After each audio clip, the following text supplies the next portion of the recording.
सद्गुरुदेव भगवान की जय। ओम श्री हरि। श्रीमद्भगवद गीता।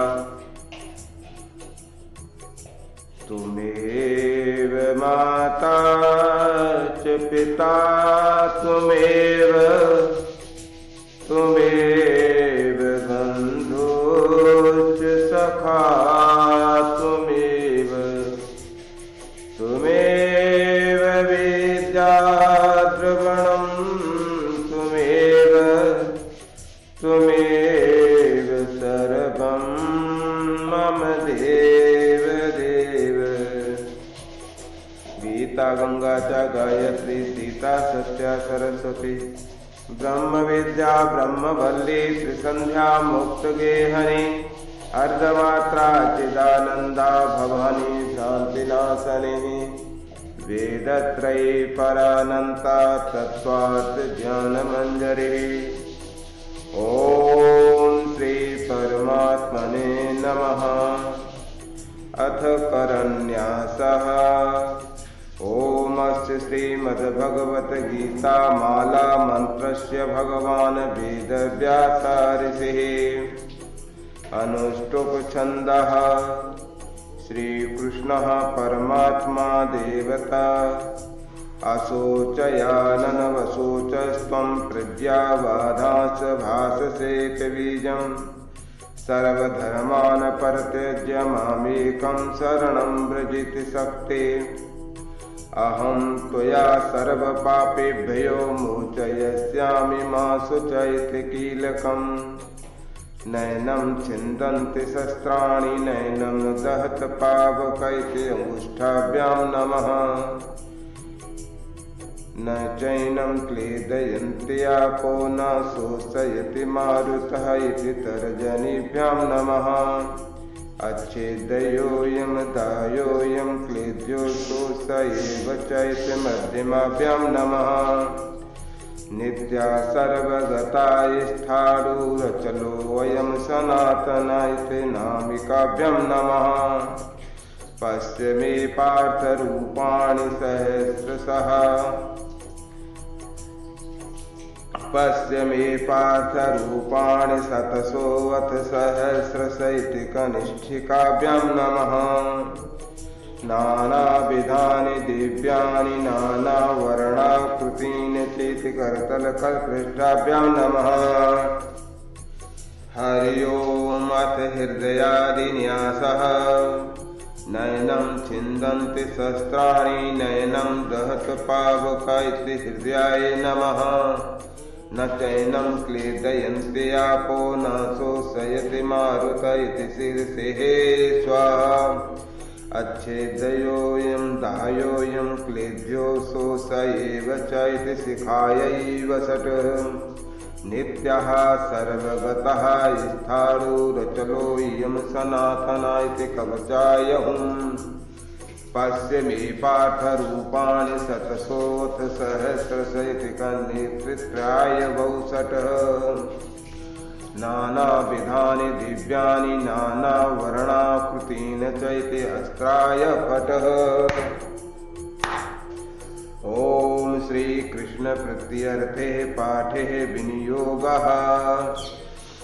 ओम पार्थाय प्रतिबोधितां भगवतः नारायणेन स्वयं व्यासेन कृतितां पुराणमुनिनः मध्ये महाभारतम्।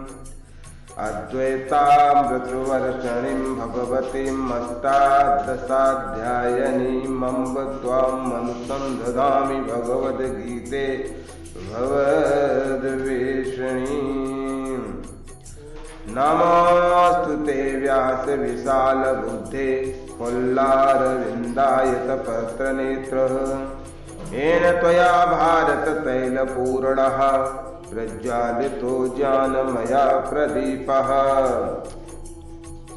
प्रपन्नपारिजाताय स्तोत्रवैत्रैकपाणये ज्ञानमुद्राय कृष्णाय गीतामृतद्वये नमः। वसुदेवसुतं देवं कंसचाणूरमर्दनं देवकी परमानन्दं कृष्णं वन्दे जगद्गुरुं भीष्म द्रोण तथा जयद्रथ जला गान्धार नीलोत्पलः शल्यग्राहवती कृपेण बहिनी कर्णेन बेलाकुलः अश्वस्थामः विकर्णघोरमकरः दुर्योधनवर्तनिः सोत्तीर्णः खलु पाण्डवैरणनदी कैवर्तकः केशवः पाराशर्यवचा सरोजममलं गीतार्थगन्धोत्कटं नानाख्यानककेसरं हरिकथा सम्बोधनाबोधितं लोकैः सज्जनषट्पदैः देहः पेपीयमानं मुदः भूयादभारतपङ्कजं कलिमलप्रध्वंसि नः श्रेयसे मूकं करोति वाचालं पङ्गुं लङ्घयते गिरं यत्कृपातमहं वन्दे परमानन्दमाधवम् गीताशास्त्रमिदं पुण्यं या पठेत प्रियता पुमान् विष्णोपदमवापनोति भयशोकादिवर्जितः गीताध्ययनशीलस्य प्राणायामपरस्य च नैव सन्तहि पापानि पूर्वजन्मकृतानि च मलनिर्मोचनं पुंसां जलस्नानं दिने दिने सकृद्गीताम्भसि स्नानं संसारमलनाशनं गीता सुगीता कर्तव्या किमन्यै शास्त्रविस्तरैः या स्वयं पद्मनाभस्य मुखपद्मादिविनिसृतः भारतामृतसर्वस्वं विष्णोर्वक्त्रादिविनिसृतं गीता गङ्गोदकं पीत्वा पुनर्जन्म न विद्यते सर्वोपनिषदो गावो दुग्धा गोपालनन्दनः पार्श्वो वत्सः सुधीर्भोक्तः दुग्धं गीतामृतं महत् एकं शास्त्रं देवकी पुत्रगीतमेको देवो देवकी पुत्र एव एको मन्त्रस्य तस्य नामानि यानि कर्मप्येकं तस्य देवस्य सेवा हरि ओम्।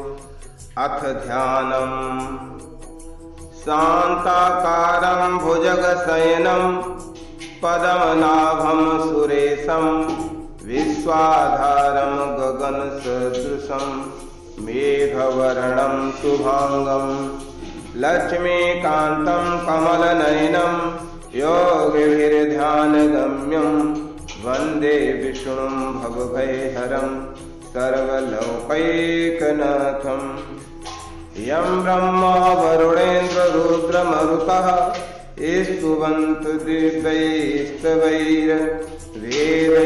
साङ्गपदक्रमोपनिषदैर्गायन्त्ययं सामगः ध्यानावस्थिततदगतेन मनसः पश्यन्त यमयोगिनः यस्यान्तं न विदुः सुरासुरगणः देवाय तस्मै नमः। वसुदेवसुतं देवं कंसचाणूरमर्दनं देवकी परमानन्दं कृष्णं वन्दे जगद्गुरुं सच्चिदानन्दरूपाय विष्णुपत्याजहेतवे तापत्रयविनाशाय श्रीकृष्णाय वयं नमः। वंशी विभूषितकरानवनीहृदाभात् पीताम्बरबिम्बफलाधरोष्ठात् पूर्णेन्दुसुन्दरमुखादरविन्दनेत्रात् कृष्णात् परं किमपि तत्त्वमहं न जाने। वराहपीडं नटवरवपुः कर्णयो कर्णिकारं विभ्रदिवासा कनकविसंवैजयन्तीं च मालां रन्ध्रानवेणोरधरसुधया पूरयन् गोपवृन्दैः बृन्दारण्यं सुपदरमणं प्राविशद गीत कीरति, प्राविशद गीत कीरति। नारायणं नमस्कृत्य नरं चैव नरोत्तमं, देवीं सरस्वतीं व्यासं ततो जयमुदीरयेत्, ततो जयमुदीरयेत्। हरि ओम। श्री कृष्ण गोविंद हरे मुरारे, हे नाथ नारायण वासुदेवा। हरे राम राम राम हरे हरे, हरे कृष्ण कृष्ण कृष्ण हरे हरे। श्री राधा कृष्ण चरण कमलेभ्यो नमः। इति पारायणः विधि। हरि ओम। सद्गुरुदेव भगवान की जय। श्रीमद् भगवत गीता अथ ध्यानम्। जिनकी आकृति अतिशय शांत है, जो शेष नाम की सैया पर शयन किए हुए हैं, जिनकी नाभि में कमल है और जो देवताओं के भी ईश्वर हैं और संपूर्ण जगत के आधार हैं, जो आकाश के सदृश सर्वत्र व्याप्त हैं, नील मेघ के समान जिनका वर्ण है, अतिशय सुंदर जिनके संपूर्ण अंग हैं, जो योगियों द्वारा ध्यान करके प्राप्त किए जाते हैं, जो संपूर्ण लोकों के स्वामी हैं और जो जन्म मरण रूप भय का नाश करने वाले हैं, ऐसे लक्ष्मीपत कमल नेत्र भगवान श्री विष्णु को मैं सिर से प्रणाम करता हूँ। ब्रह्मा वरुण रुद्र इंद्र और मरुदगण दिव्य स्तोत्रों द्वारा जिनके स्तुति करते हैं, सामवेद के गाने वाले अंग पद क्रम और उपनिषदों के सहित वेदों द्वारा जिनका गान करते हैं, योगी जन ध्यान में स्थित तदगत हुए मन से जिनका दर्शन करते हैं, देवता और असुर गण कोई भी जिनके अंत को नहीं जानते, उन परम पुरुष श्री नारायण देव जी के लिए मैं नमस्कार करता हूँ। कंस और चाणूर का वध करने वाले, देवकी के आनंद वर्धन करने वाले, वसुदेव नंदन श्री जगत गुरु श्री कृष्णचंद्र की मैं वंदना करता हूँ। अथ गीता महात्म्यम। जो मनुष्य शुद्ध चित्त होकर प्रेम पूर्वक इस पवित्र गीता शास्त्र का पाठ करता है, वह भय और शोक आदि से रहित होकर विष्णु धाम को प्राप्त कर लेता है। जो मनुष्य सदा गीता का पाठ करने वाला है तथा प्राणायाम में तत्पर रहता है, उसके इस जन्म और पूर्व जन्म में किए हुए समस्त पाप निसंदेह नष्ट हो जाते हैं। जल में प्रतिदिन किया हुआ स्नान मनुष्यों के केवल शरीर मन का नाश करता है, परंतु गीता ज्ञान रूप जल में एक बार भी किया हुआ स्नान संसार मन को नष्ट करने वाला है। जो साक्षात कमलनाभ भगवान विष्णु के मुख कमल से प्रकट हुई हैं, उन श्री गीता जी का ही भली भांति गान अर्थात अर्थ सहित स्वाध्याय करना चाहिए। अन्य शास्त्रों के विस्तार से क्या प्रयोजन। जो महाभारत का अमृतोपम सार है तथा जो भगवान श्री कृष्ण के मुख से प्रकट हुआ है, उस गीता रूप गंगा जल को पी लेने पर पुनः इस संसार में जन्म नहीं लेना पड़ता। संपूर्ण उपनिषदें गौ के समान हैं। गोपाल नंदन भगवान श्री कृष्ण दुहने वाले हैं, अर्जुन बछड़ा है तथा महान गीतामृत ही उस गौ का दुग्ध है और शुद्ध बुद्धि वाला श्रेष्ठ मनुष्य इसका भोक्ता है। देवकी नंदन भगवान श्री कृष्ण का कहा हुआ गीता शास्त्र ही एकमात्र उत्तम शास्त्र है। भगवान देवकी नंदन ही एकमात्र महान देवता है। उनके नाम ही एकमात्र मंत्र हैं और उन भगवान की सेवा ही एकमात्र कर्तव्य है। जय राधा राधा जय राधा जय श्री राधा। जय कृष्णा कृष्णा जय कृष्णा जय श्री कृष्णा। हरे राम राम राम हरे हरे, हरे कृष्ण कृष्ण कृष्ण हरे हरे। ओम श्री परमात्मने नमः। श्रीमद् भगवद गीता प्रथम अध्याय। धृतराष्ट्र उवाच धर्मक्षेत्रे कुरुक्षेत्रे समवेतायुयुत्सवः मामका पांडवाश्चैव किम कुर्वत संजय। धृतराष्ट्र बोले, हे संजय, धर्म भूमि कुरुक्षेत्र में एकत्रित युद्ध की इच्छा वाले मेरे और पांडु के पुत्रों ने क्या किया।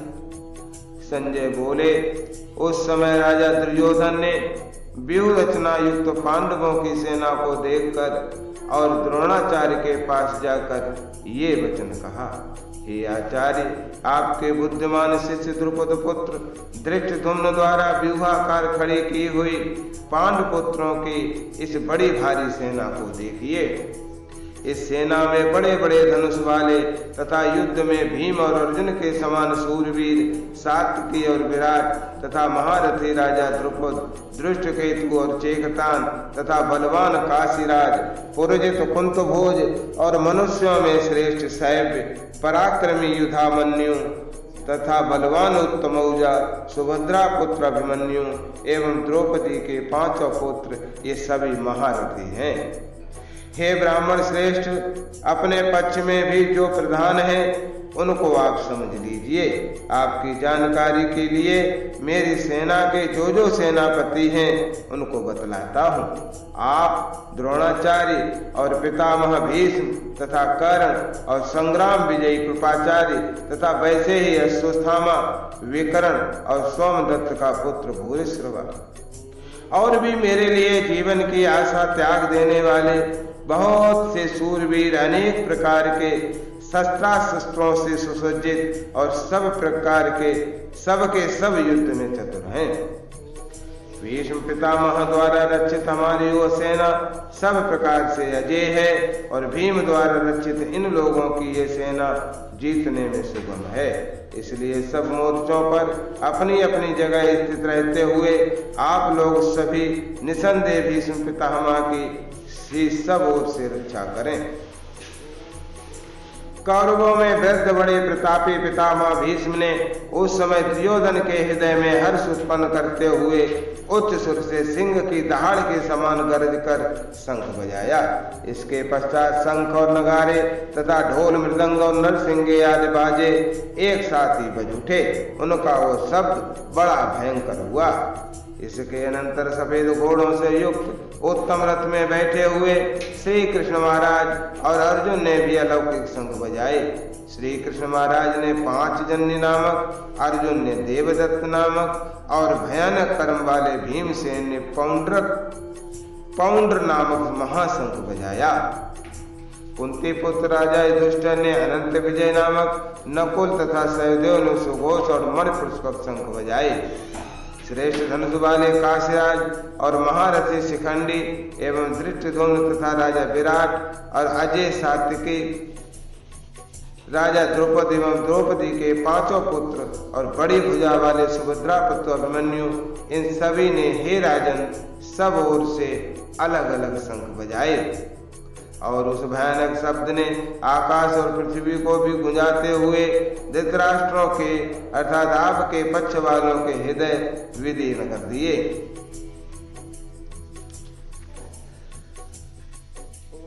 अर्जुन बोले,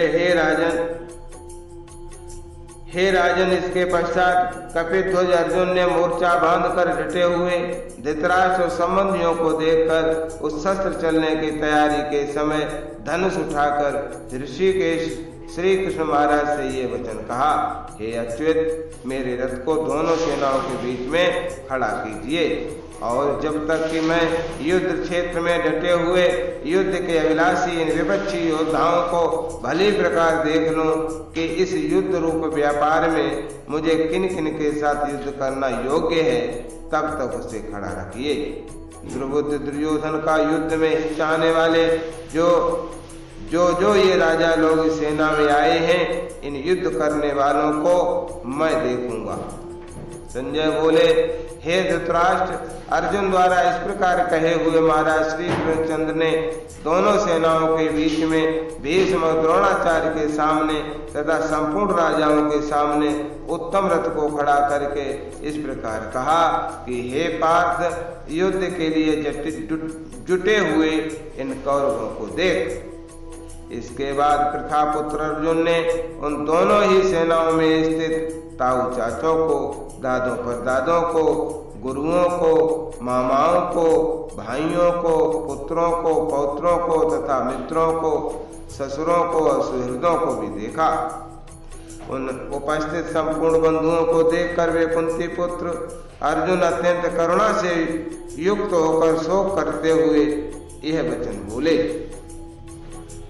अर्जुन बोले, हे कृष्ण, युद्ध क्षेत्र में डटे हुए युद्ध के अभिलाषी इन सुजन समुदायों को देखकर मेरे अंग शिथिल हुए जा रहे हैं और मुख सूखा जा रहा है तथा मेरे शरीर में कंप एवं रोमांच हो रहा है।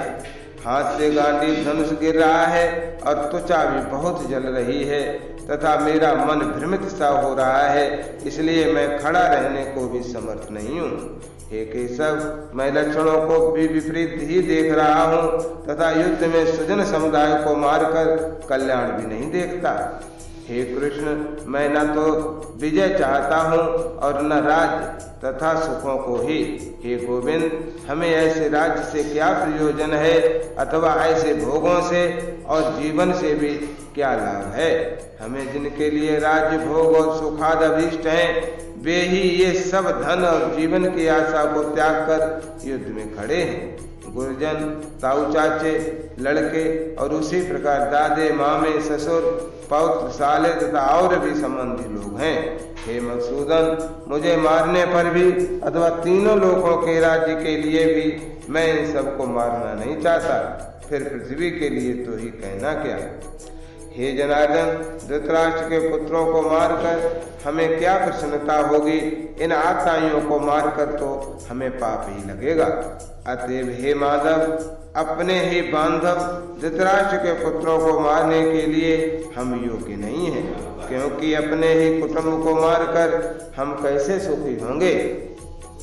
यद्यपि लोभ से भ्रष्ट चित्त हुए ये लोग कुल के नाश से उत्पन्न दोष और मित्रों से विरोध करने में पाप को नहीं देखते, तो भी हे जनार्दन, कुल के नाश से उत्पन्न दोष को जानने वाले हम लोगों को इस पाप से हटने के लिए क्यों नहीं विचार करना चाहिए। कुल के नाश से सनातन कुल धर्म नष्ट हो जाते हैं और धर्म के नाश हो जाने पर संपूर्ण कुल में पाप भी बहुत फैल जाता है। हे कृष्ण, पाप के अधिक बढ़ जाने से कुल की स्त्रियां अत्यंत दूषित हो जाती हैं और हे वार्ष्णेय, स्त्रियों के दूषित हो जाने पर वर्ण संकर उत्पन्न होता है। वर्ण संकर कुल घातियों को और कुल को नरक में ले जाने के लिए ही होता है। लुप्त हुई पिंड और जल की क्रिया वाले अर्थात श्राद्ध और तर्पण से वंचित इनके पितर लोग भी अधोगति को प्राप्त होते हैं। इन वर्ण संकर कारक दोषों से कुलघातियों के सनातन कुल धर्म और जात धर्म नष्ट हो जाते हैं। हे जनार्दन, जिनका कुल धर्म नष्ट हो गया है, ऐसे मनुष्यों का अनिश्चित काल तक नरक में वास होता है, ऐसा हम सुनते आए हैं। हाँ शोक, हम लोग बुद्धिमान होकर भी महान पाप करने को तैयार हो गए हैं, जो राज्य और सुख के लोभ से स्वजनों को मारने के लिए उद्यत हो गए हैं।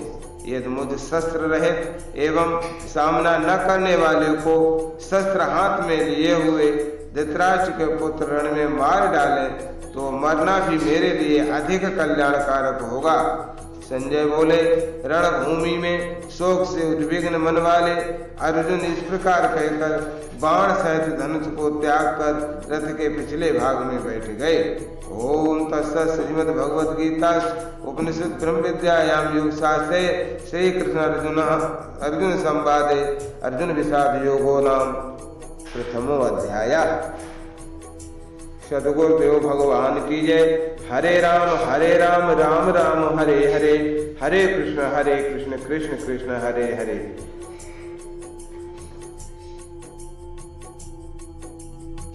सद्गुरुदेव भगवान की जय। श्रीमद् भगवद गीता अथ द्वितीयो अध्याय। हरि ओम। जय राधा राधा,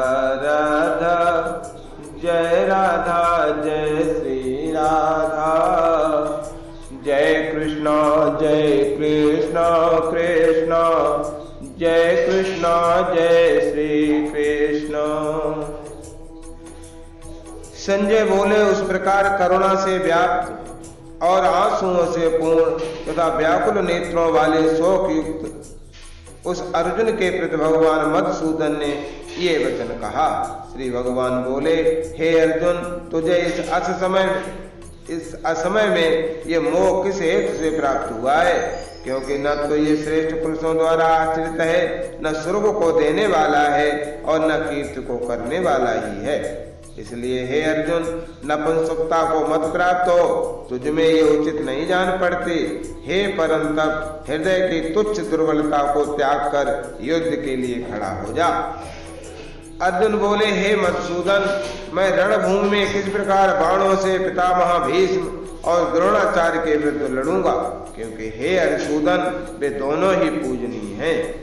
इसलिए इन महानुभाव गुरुजनों को न मारकर मैं इस लोक में भिक्षा का अन्न भी खाना कल्याणकारक समझता हूँ।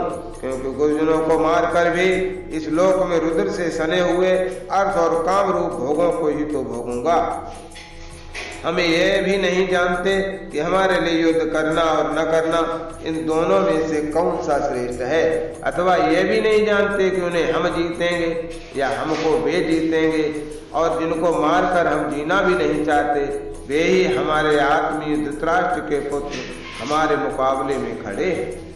इसलिए कायरता रूप दोष से उपहत हुए स्वभाव वाला तथा धर्म के विषय में मोहित चित्त हुआ मैं आपसे पूछता हूँ कि जो साधन निश्चित कल्याणकारक हो वो मेरे लिए कहिए। क्योंकि मैं आपका शिष्य हूँ, इसलिए आपके शरण हुए मुझको शिक्षा दीजिए। क्योंकि भूमि में निष्कंटक धन धान्य संपन्न राज्य को और देवताओं के स्वामी पने को प्राप्त होकर भी मैं उस उपाय को नहीं देखता हूँ जो मेरी इंद्रियों को सुखाने वाले शोक को दूर कर सके। संजय बोले, हे राजन, निद्रा को जीतने वाले अर्जुन अंतर्यामी श्री कृष्ण महाराज के प्रति इस प्रकार कहकर फिर श्री गोविंद भगवान से युद्ध नहीं करूंगा ये स्पष्ट कहकर चुप हो गए। हे भरतवंशी धृतराष्ट्र, अंतर्यामी श्री कृष्ण महाराज दोनों सेनाओं के बीच में शोक करते हुए इस अर्जुन को हंसते हुए से ये वचन बोले। श्री भगवान बोले, हे अर्जुन, तू न शोक करने योग्य मनुष्यों के लिए शोक करता है और पंडितों के से वचनों को कहता है, परंतु जिनके प्राण चले गए हैं उनके लिए और जिनके प्राण नहीं गए हैं उनके लिए भी पंडित जन शोक नहीं करते। न तो ऐसा ही है कि मैं किसी काल में नहीं था, तू नहीं था, अथवा ये राजा लोग नहीं थे, और न ऐसा ही है कि इससे आगे हम सब नहीं रहेंगे। जैसे जीवात्मा की इस देह में बालकपन, जवानी और वृद्धावस्था होती है, वैसे ही अन्य शरीर की प्राप्ति होती है। उस विषय में धीर पुरुष मोहित नहीं होते। हे कुंती पुत्र, सर्दी गर्मी और सुख दुख को देने वाले इंद्रिय और विषयों के संयोग तो उत्पत्ति विनाशशील और अनित्य हैं। इसलिए हे भारत, तू उनको सहन कर। क्योंकि हे पुरुष श्रेष्ठ, दुख सुख को समान समझने वाले जिस धीर पुरुष को ये इंद्रिय और विषयों के संयोग व्याकुल नहीं करते, वो मोक्ष के योग्य होता है। असत वस्तु की तो सत्ता नहीं है और सत्य का अभाव नहीं है। इस प्रकार इन दोनों का ही तत्व जाने पुरुषों द्वारा देखा गया है। नाश रहित तो तुम उसको जान जिससे ये संपूर्ण जगत दृश्य वर्ग व्याप्त है। इस अविनाशी का विनाश करने में कोई भी समर्थ नहीं है। इस नाश रहित अप्रमेय नित्य स्वरूप जीवात्मा के ये सब शरीर नाशवान कहे गए हैं। इसलिए हे वर्तवंशी अर्जुन, तो युद्ध कर। जो इस आत्मा को मरने वाला समझता है, जो इस आत्मा को मारने वाला समझता है तथा जो इसको मरा समझता है, वे दोनों ही नहीं जानते, क्योंकि ये आत्मा वास्तव में न तो किसी को मारता है और न किसी के द्वारा मारा जाता है।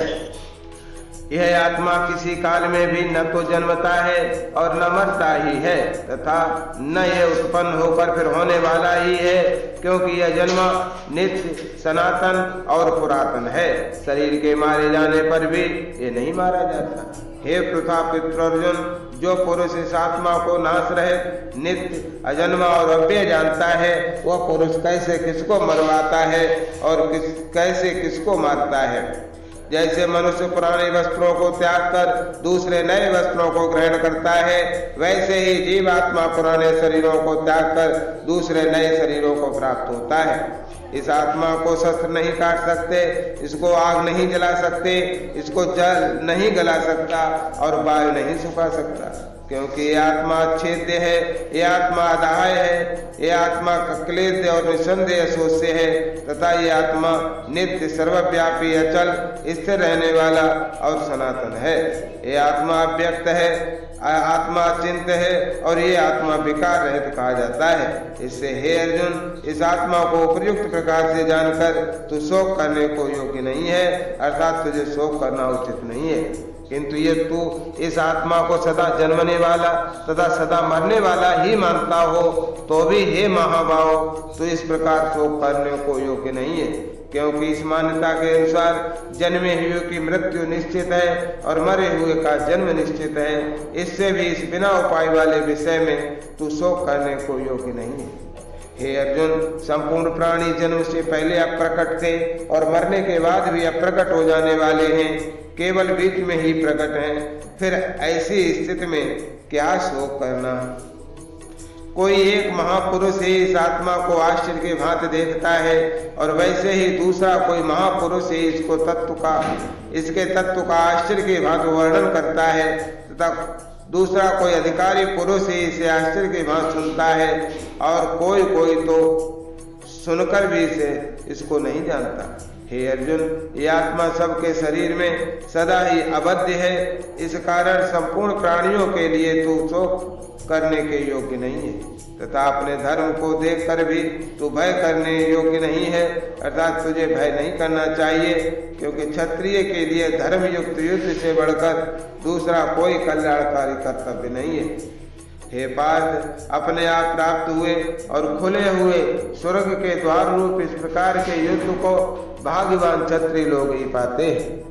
किंतु यदि तू इस धर्म युक्त युद्ध को नहीं करेगा तो स्वधर्म और कीर्ति को खोकर पाप को प्राप्त होगा, तथा सब लोग तेरी बहुत काल तक रहने वाली अपकीर्ति का भी कथन करेंगे, और माननीय पुरुष के लिए ये अपकीर्ति मरण से भी बढ़कर है। और जिनकी दृष्टि में तू पहले बहुत सम्मानित होकर अब लघुता को प्राप्त होगा, वे महारथी लोग तुझे भय के कारण युद्ध से हटा हुआ मानेंगे। तेरे बैरी लोग तेरे सामर्थ्य की निंदा करते हुए तुझे बहुत से न कहने योग्य वचन भी कहेंगे, उससे अधिक दुख और क्या हो। या तो तू युद्ध में मारा जाकर स्वर्ग को प्राप्त होगा, अथवा संग्राम में जीतकर पृथ्वी का राज्य भोगेगा। इस कारण हे अर्जुन, तो युद्ध के लिए निश्चय करके खड़ा हो जा। जय पराजय, लाभ हानि और सुख दुख को समान समझकर उसके बाद युद्ध के लिए तैयार हो जा। इस प्रकार युद्ध करने से तू पाप को नहीं प्राप्त होगा। हे पार्थ, ये बुद्धि तेरे लिए ज्ञान योग के विषय में कही गई है, और अब तू इसको कर्म योग के विषय में सुन। जिस बुद्धि से युक्त हुआ तो कर्मों के बंधन को भली भांति त्याग देगा, अर्थात सर्वथा नष्ट कर डालेगा। इस कर्म योग में आरंभ का अर्थात बीज का नाश नहीं है और उल्टा फल रूप दोष भी नहीं है, बल्कि इस कर्म योग रूप धर्म का थोड़ा सा भी साधन जन्म मृत्यु रूप महान भय से रक्षा कर लेता है। हे अर्जुन, इस कर्म योग में निश्चयात्मिका बुद्धि एक ही होती है, किंतु अस्थिर विचार वाले विवेकहीन सकाम मनुष्यों की बुद्धियां निश्चय बहुत भेदों वाली और अनंत होती हैं। हे अर्जुन, जो भोगों में तन्मय हो रहे हैं, जो कर्म फल के प्रशंसक वेद वाक्यों में ही प्रीत रखते हैं, जिनके बुद्धि में स्वर्ग ही परम प्राप्य वस्तु है और जो स्वर्ग से बढ़कर दूसरी कोई वस्तु ही नहीं है, ऐसा कहने वाले हैं, वे अविवेकी जन इस प्रकार की जिस पुष्पित अर्थात दिखाऊ शोभा युक्त वाणी को कहा करते हैं, जो कि जन्म रूप कर्म फल